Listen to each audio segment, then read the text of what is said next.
கர்த்தருடைய பரிசுத்த நாமத்துக்கு மகிமை உண்டாவதாக. இந்நாளிலே ஆவிக்குள்ளான யோவான் என்கின்ற தலைப்பில் கர்த்தருடைய வார்த்தையை நாம் தியானிக்க போகிறோம். வெளிப்படுத்தின விசேஷத்தில் யோவான் 4 இடங்களிலே ஆவிக்குள்ளாக மாறுகிறார். வெளிப்படுத்தின விசேஷம் 1 அதிகாரம் 10 வசனத்தில் கர்த்தருடைய நாளிலே யோவான் ஆவிக்குள் ஆனார் என்று சொல்லி பார்க்கிறோம். அதே வெளிப்படுத்தின விசேஷம் 4 அதிகாரம் 2 வசனத்தில் யோவான் ஆவிக்குள் ஆன பிற்பாடு சிங்காசனத்தில் பிதாவின் வலது பக்கத்தில் வீற்றிருக்கிற கிறிஸ்துவை காண்கிறார் என்று சொல்லி பார்க்கிறோம். 3வது வெளிப்படுத்தின விசேஷம் 13 அதிகாரம் 7 வசனத்தில் அதாவது யோவான் ஆவிக்குள் ஆனார் என்று சொல்லி பார்க்கிறோம். 4வது வெளிப்படுத்தின விசேஷம் 21 அதிகாரம் 10 வசனத்தில் யோவான் ஆவிக்குள் ஆன பிற்பாடு மணவாட்டியான சபை கர்த்தரிடத்தில் இருக்கிற காட்சி என்ன பண்ணுறனா பார்க்கிறார் என்று சொல்லி வெளிப்படுத்தின விசேஷம் 21:10 நாம் வாசிக்கிறோம். ஆக இந்த வார்த்தை கேட்கிற எனக்கு அன்பான தேவ பிள்ளைகளே, 4 இடங்களிலே வெளிப்படுத்தின விசேஷத்தில் யோவான் ஆவிக்குள் ஆகுகிறார்.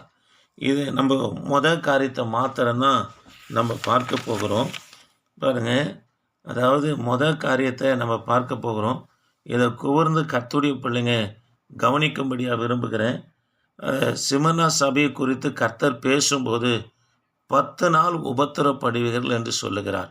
10 நாட்கள் என்பது 10 ரோம் பேரரசை குறிக்கிறது.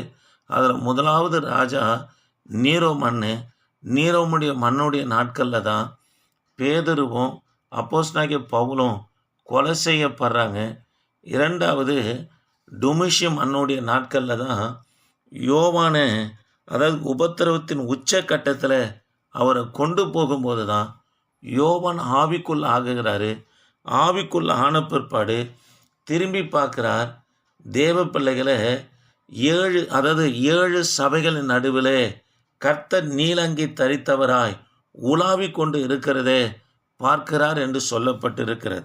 ஆக உபத்திரவத்தின் உச்சி கட்டத்தில் கர்த்தருடைய பிள்ளைகள் செல்லும்போது, பாடுகள் வழியாய் செல்லும்போது, பிரச்சனைகள் வழியாய் செல்லும்போது, நாம் தேவ சமூகத்தில் உட்காரும்போது ஆண்டவர் அநேக வெளிப்பாடுகளை அதாவது தரிசனங்களை பிற்பாடு நல்ல தேவனுக்குள்ளே வளர்கிற தீர்மானங்களை கர்த்தனவனா தருகிற தேவனாக இருக்கிறார்.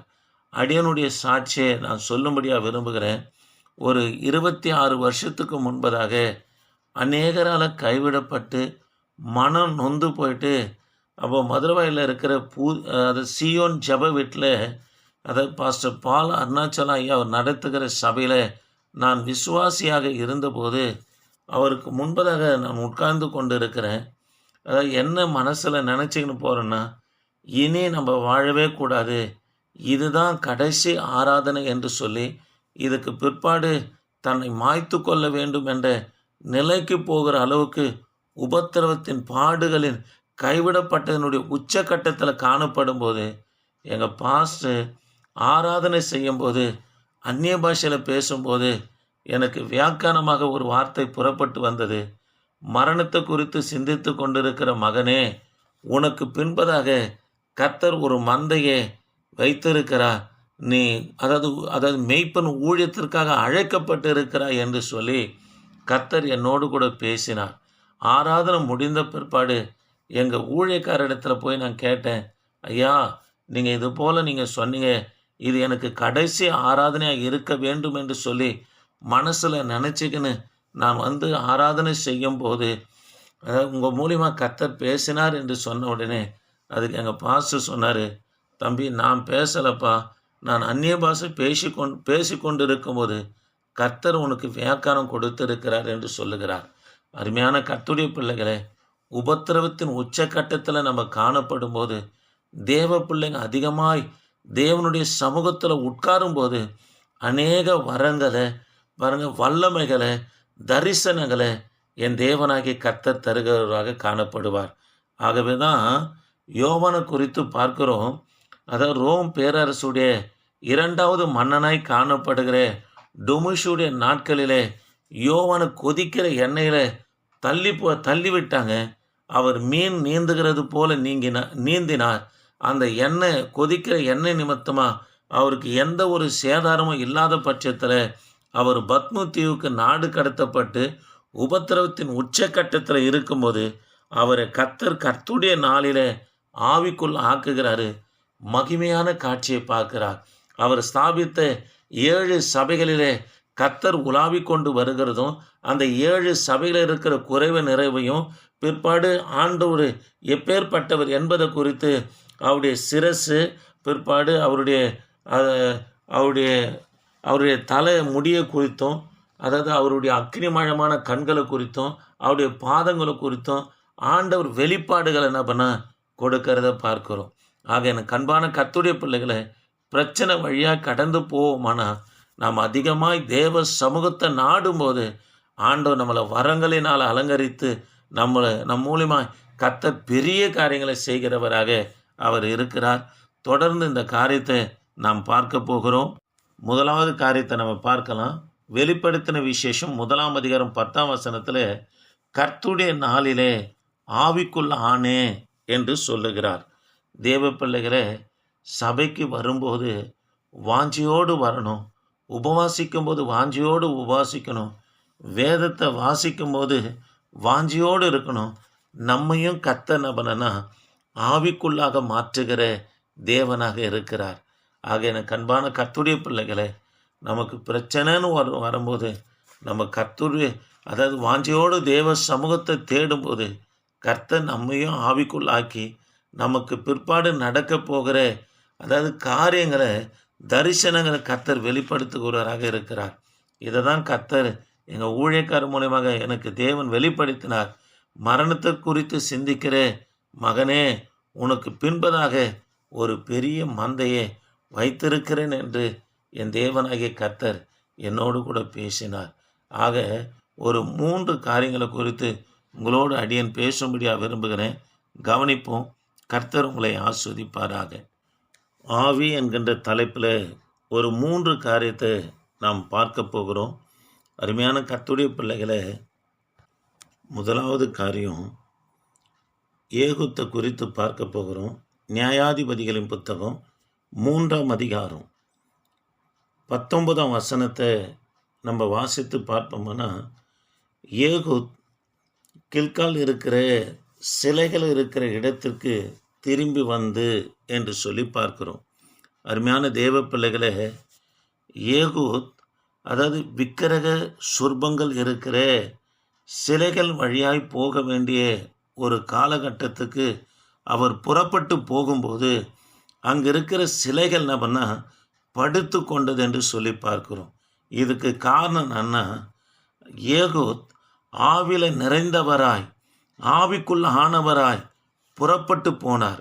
ஆக தேவ பிள்ளைகளை, கர்த்தருடைய ஊழியத்தை செய்கிற ஆண்டுடைய பிள்ளைகளாக இருக்கட்டும், தேவனை விசுவாசிக்கிற கர்த்தருடைய பிள்ளைகளாக இருக்கட்டும், நாம் எங்கு போனாலும் ஆவிக்குள்ளே நிறைந்து கர்த்தரை ஸ்தோத்தரித்து கொண்டு போகும்போது நமக்கு விரோதமாக இருக்கிற எல்லா காரியங்களையும் கர்த்தர் படுத்து கொள்ளும்படியா சாஷ்டாங்கமாக விழத்தக்கதான காரியங்களை என் தேவனாகிய கர்த்தனவனை செய்வார். உதாரணமாக கர்த்தரே சொல்கிறாரு, 70 பேரை ஊழியத்திற்கு அனுப்பிட்டு சொல்கிறாரு, 70 பேரை ஊழியத்துக்கு அனுப்பிட்டு ஆண்டவர் என்ன சொல்கிறாருன்னா, அதாவது வானத்திலிருந்து மின்னலை போல பிசாசானவன் விழுகிறதை காண்கிறேன் என்று சொல்லுகிறார். அதனுடைய பொருள் என்னவென்று சொன்னால், சீஷர்கள் ஆவில நிறைஞ்சி பூமியில் ஊழியத்தை செய்யும்போது வானமண்டலத்தில் இருக்கிற பிசாசு வல்லமை எழுந்து கீழே விழுந்தான் என்று சொல்லி பார்க்கிறோம். ஆக இந்த வார்த்தை கேட்கிற எனக்கு அன்பான கர்த்தருடைய பிள்ளைகளே, முதல் காரியம், ஏகூத் ஆவில நிறைந்தவராய் புறப்பட்டு போனார். தேவ பிள்ளைகளே, கண்ணுக்கு தெரிந்ததை காட்டிலும் கண்ணுக்கு தெரியாத பல எதிரிகள், போராட்டங்கள், பிரச்சனைகள், படுகொழிகள் நமக்கு இருக்கத்தான் செய்யும். அவைகளிலிருந்து நாம் தப்பிவிக்கப்பட வேண்டும் என்று சொன்னால், ஆவில நிறைந்து போகும்போது அவைகளெல்லாம் சாஷ்டாங்கமாய் பணிந்து கொள்ள என் தேவனாகிய கர்த்தர் நமக்கு உதவி செய்வார். ஆகவே ஆவில இருப்போம், கர்த்தர் நமக்கு உதவி செய்வார். இரண்டாவது, சவுலுக்குள்ள கர்த்தர் பொல்லாத ஆவியை விட்டார் என்று சொல்லப்பட்டிருக்கிறது. யாருக்குள்ள கர்த்தர் பொல்லாத ஆவியை விடுகிறார் என்று சொன்னால், பாருங்க, கொடுக்கப்பட்ட ஊழியத்தை செய்யாம தடம் புரண்டு காணப்படுகிற அவர்களுக்குள்ள கர்த்தர் எதை அனுப்புகிறார்னா பொல்லாத ஆவி அனுப்புகிறார் என்று சொல்லி பார்க்கிறோம். ஆக கர்த்தர் நமக்கு தேவ சித்தம் என்ன என்று வெளிப்படுத்தியிருப்பார். அதாவது ஊழியம் என்ன என்று வெளிப்படுத்தியிருப்பார். நம்ம எப்படி நடந்து கொள்ள வேண்டும் என்று சபைகளில் கர்த்தர் பிரசங்கம் பண்ணியிருப்பார். அதன் பிரகாரம் நடக்கும்போது கர்த்தர் நம்மளை விசேஷமாக நடத்துவார். இல்லை, கர்த்தருக்கு கீழ்ப்படியாம, கர்த்தருடைய சத்தத்துக்கு செவி கொடுக்காம, ஆண்டவர் கொடுத்த ஊழியத்தை செய்யாம, அதற்கு மாறாக நம்ம செயல்படும் போது தேவனே நமக்குள்ள என்ன பண்ணனா பொல்லாத ஆவியை அனுப்புகிறவராக இருக்கிறார் என்று சொல்லி பார்க்கிறோம். ஆக நாம் கர்த்தருக்குள்ளே ஆண்டவர் என்ன ஊழியத்தை கொடுத்தாரோ அதை செய்வோம். சவுலிடத்தில் கர்த்தர் ஈட்டியை கொடுத்து பெலிஸ்தரை துரத்து என்று சொன்னார். ஆனால் இவர் செய்த காரியம் என்னன்னா தாவீதை துரத்துகிற காரியத்தை செய்தார். தடம் புரண்டு ஊழியம் செய்த நிமித்தமாய் கர்த்தரே என்ன பண்ணனா பொல்லாத ஆவி அனுப்பினார். நமக்கு என்ன ஊழியம் கொடுத்தாரோ, சின்ன ஊழியமோ பெரிய ஊழியமோ, அதை நம்ம உண்மையை உத்தமத்தோடு நம்ம செய்ய வேண்டும். மற்றவர்களை பார்த்து நம்முடைய ஊழியத்தை வேகப்படுத்தவோ குறைக்கவோ கூடாது. இல்லை அவங்கள போல செய்ய வேண்டும் என்ற சிந்தனையிலே வரக்கூடாது. நமக்கு கொடுக்கப்பட்ட ஊழியம், சின்ன ஊழியமோ பெரிய ஊழியமோ, அதை உண்மையை உத்தமமாய் செய்யும்போது கர்த்தர் நம்மளை வரங்களினால் நிரப்பி ஊழியத்தை நடத்த கர்த்தர் உதவி செய்வார். ஆக தடம் புரண்டு ஊழியம் செய்வோம்னா நமக்குள்ள பொல்லாத ஆவியை கர்த்தரே அனுப்புகிறார் என்று சொல்லி இந்த இடத்துல பார்க்கிறோம்.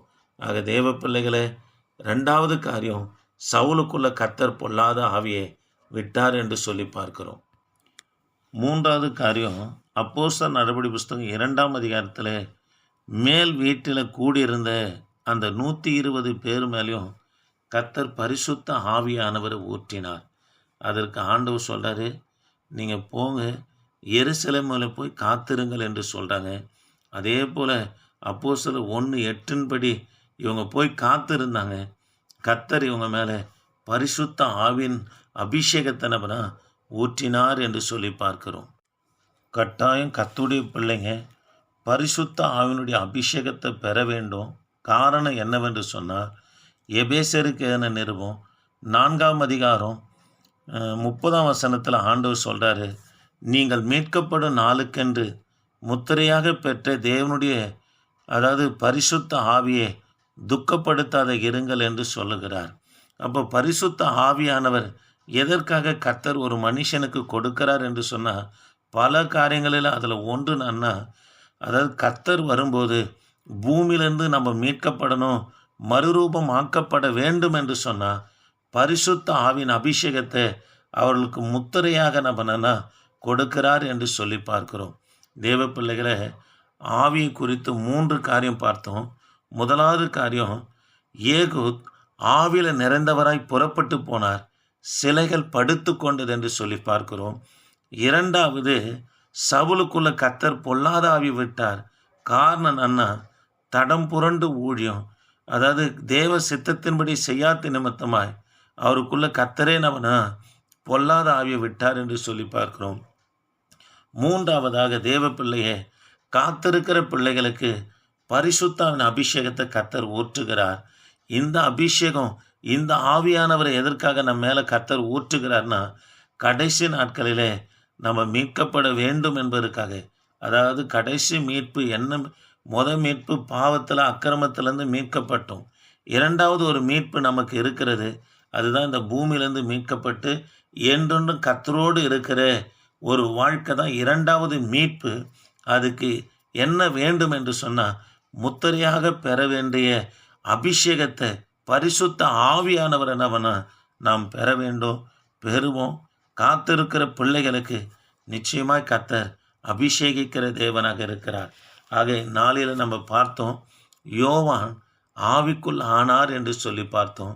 4 இடங்களிலே யோவான் ஆவிக்குள் ஆனதை குறித்து பார்த்தோம். தேவ பிள்ளைகளை, உபத்திரவத்தின் உச்சக்கட்டத்தில் யோவான் ஆவிக்குள்ளாக ஆனார். நமக்கு உபத்திரம், பிரச்சனை, போராட்டம் வரும்போது, தேவனை தூஷிக்கிறதோ அல்லது இருதயத்தில் கர்த்தரை மறுதலிக்கிற காரியத்தையோ நம்ம செய்யக்கூடாது.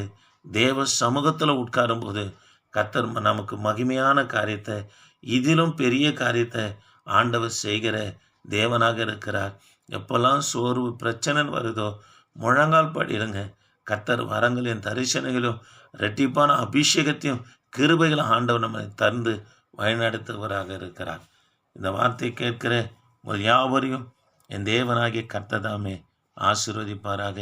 ஜெபிப்போம். தேவனே, நாங்கள் உம்மை துதிக்கிறையா. ஆண்டவரே, கர்த்தருடைய நாளிலே யோவான் ஆவிக்குள்ள ஆனார் என்று சொல்லி நாங்கள் பார்த்தோம். ஆண்டவரே அப்பா, நாங்களும் ஆவில நிறைந்து ஊழியத்தை செய்ய, ஆவில நிறைந்து ஆண்டவரே வேலை செய்ய, ஆவில நிறைந்து ஆண்டவரே நீங்கள் கொடுத்ததான மந்தையை மேய்க்க என் தேவனே எங்களுக்கு உதவி செய்யும்படி ஜெபிக்கிறையா. இந்த வார்த்தையை கேட்கிற ஒவ்வொரு பிள்ளைகளும் கர்த்தர் தமது ஆவிக்குள்ளாக மாற்றுவீராக. தொடர்ந்து உமது கரம் கூட இருக்கட்டையா. சுகபலன் ஆண்டவரே, விடுதலையே ஆண்டவரே அப்பா நீங்கள் தரும்படியாக ஜெபிக்கிறேன். ஆஸ்வதிங்க, பலப்படுத்துங்க. இயேசு நாமத்தில் ஜெபிக்க நல்ல பிதாவே, ஆமேன். பிரைஸ் அல்லாஹ்.